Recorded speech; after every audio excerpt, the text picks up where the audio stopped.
Assalamualaikum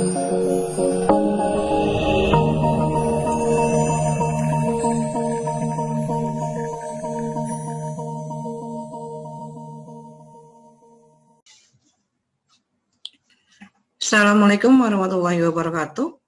Masih di channel saya di Lili Indasari.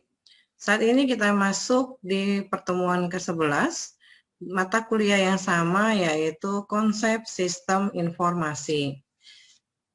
Pada materi ini kita akan membahas tentang sistem informasi manajemen. Dalam hal ini adalah perhatian pada manajemen informasi yang saat ini luar biasa karena adanya perkembangan teknologi komputer informasi yang membawa dampak bagi pengambilan keputusan di tingkat manajerial suatu perusahaan. Pemikiran untuk mengubah sistem manual ke sistem komputerisasi sudah mulai dikembangkan dan saat ini adalah luar biasa betapa pentingnya seseorang untuk menguasai informasi, khususnya yang berada pada jenjang manajerial di dalam suatu perusahaan. Ada beberapa faktor yang mempengaruhi manajemen informasi, yaitu adalah 1, kompleksitas kegiatan bisnis yang sangat meningkat. Saat ini kegiatan bisnis itu luar biasa, baik yang manual, apalagi sekarang bisnis banyak yang semuanya serba online, beli barang online, kemudian harganya lebih murah, gratis ongkir, dan lain sebagainya. Yang kedua adalah kemampuan komputer yang semakin baik. Setiap hari ada perkembangan komputer yang semakin baik untuk kebutuhan manusia saat ini. Kompleksitas kegiatan bisnis yang meningkat dipengaruhi oleh beberapa hal, antara lain adalah pengaruh ekonomi internasional. Tidak dipungkiri lagi bahwa ekonomi internasional akan mempengaruhi kegiatan bisnis di setiap negara. Kedua adalah persaingan dunia. Yang namanya daya saing pasti ada antara satu negara dengan negara lain, antara satu perusahaan dengan perusahaan lain. Kedua adalah kompleksitas teknologi yang meningkat. Saat ini adalah zaman digitalisasi, zaman industri yang luar biasa. Jadi teknologi akan sangat berperan penting di dalam perkembangannya. Keempat adalah batas waktu yang singkat. Maksudnya adalah perkembangan teknologi dan informasi itu tidak memerlukan waktu yang lama lagi, tetapi dengan waktu yang cepat. Hari ini kita baru ada misalnya kemarin di 3G, tahu-tahu sudah 4G, nanti adalah 5G dan lain sebagainya. Dan dari kegiatan ini pastinya memiliki kendala-kendala di bidang sosial. Yang kedua adalah kemampuan komputer yang semakin baik. Dulu komputer perkembangannya kalau lihat kita sejarahnya yaitu komputer yang besar-besar, sekarang dengan satu komputer, dengan satu handphone, laptop ataupun misalnya tablet, itu kemampuannya semakin luar biasa dengan kecepatan yang luar biasa dan memorinya yang besar.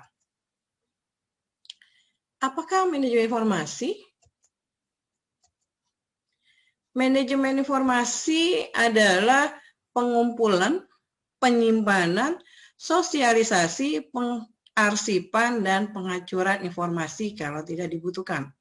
Maksudnya di sini adalah memperoleh informasi, kemudian menggunakannya seefektif mungkin, dan membuangnya pada saat yang tepat. Itulah yang disebut dengan manajemen informasi. Ada juga definisinya yang agak panjang, yaitu pengelolaan data di mana di dalamnya mencakup proses mencari, menyusun, mengklasifikasikan, serta menyajikan berbagai data yang terkait dengan kegiatan yang dilakukan perusahaan, sehingga dapat dijadikan landasan di dalam pengambilan keputusan oleh manajemen atau manajerial tingkat tinggi yang ada di dalam suatu perusahaan. Tujuannya buat apa untuk memperoleh manajemen informasi ini adalah mendapatkan data secara akurat dan konsisten, menghasilkan informasi yang berguna dari data mentah yang diolah, menyimpan informasi secara aman dan dapat diakses selama masa manfaatnya. Jadi informasi itu harus benar-benar safety. Karena banyak virus-virus atau hacker-hacker tertentu yang mungkin menyalahgunakan data dan informasi tersebut. Berikutnya adalah mendukung komunikasi dan mengambil keputusan secara efektif. Siapa aja ya para pemakai komputer di dalam suatu perusahaan? Ya, namanya pakai komputer bisa manajer, bisa non-manajer, atau orang-orang yang ada di lingkungan organisasi dan lingkungan perusahaan itu sendiri.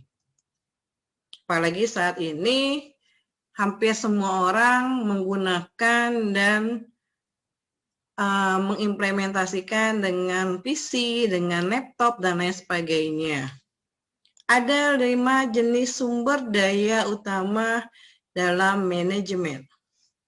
Yang pertama adalah manusia atau sumber daya manusianya. Yang kedua adalah material, kemudian mesin, uang, dan informasi. Keempat ini manusia, mesin, material, dan money atau uang merupakan sumber daya fisik karena secara fisik dia kelihatan. Sedangkan informasi ini termasuk data. Maksudnya adalah sumber daya konseptual. Ingatnya adalah, gampangnya adalah 4M 1I. 4M itu man, machine, material, dan money. I-nya adalah information. Manusia. Manusia sumber daya yang sangat penting berupa orangnya, pekerjaan dari tingkat pendidikannya, kemudian pegawai atau operasional termasuk pimpinannya. Material. Ini berhubungan dengan baik berupa barang ataupun jasa selama diproduksi dari berbagai supplier, bisa dia mungkin gedungnya atau misalnya material yang lainnya dalam suatu perusahaan tersebut, tergantung bidang bisnisnya di bidang apa. Mesin, sumber daya ini merupakan alat-alat yang digunakan untuk bisa menghasilkan barang atau jasa, di mana tetap sumber daya yang utama adalah SDM-nya, yaitu manusia. Money. Uang adalah sumber daya yang berupa modal dari pemilik, pemegang saham, pinjaman bank, atau piutang. Dan terakhir adalah informasi.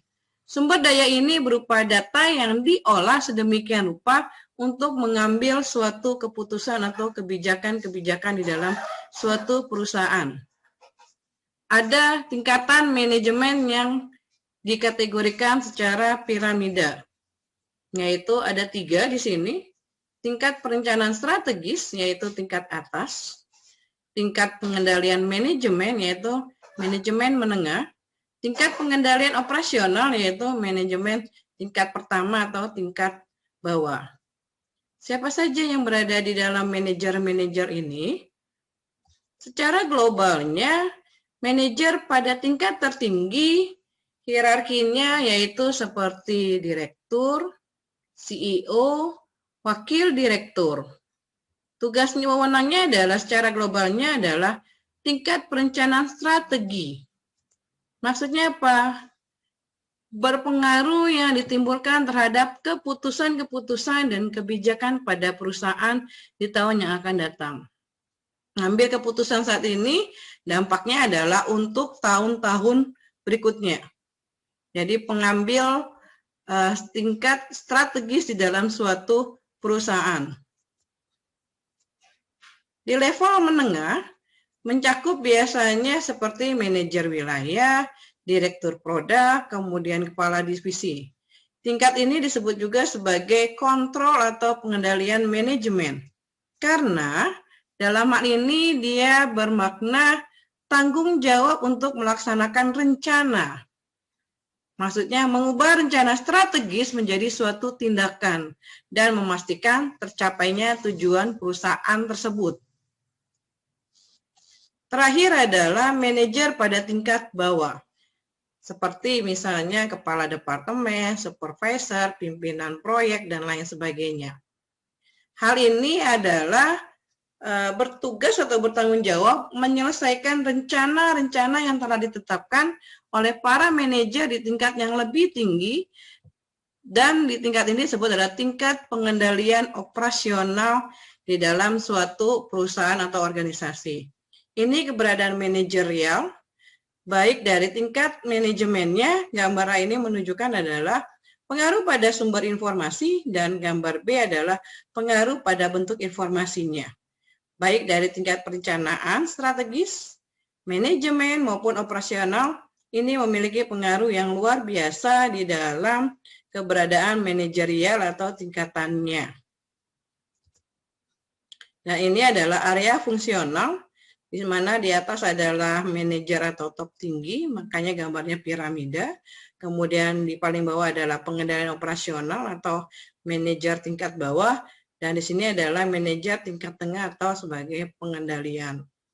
Demikianlah untuk materi kali ini.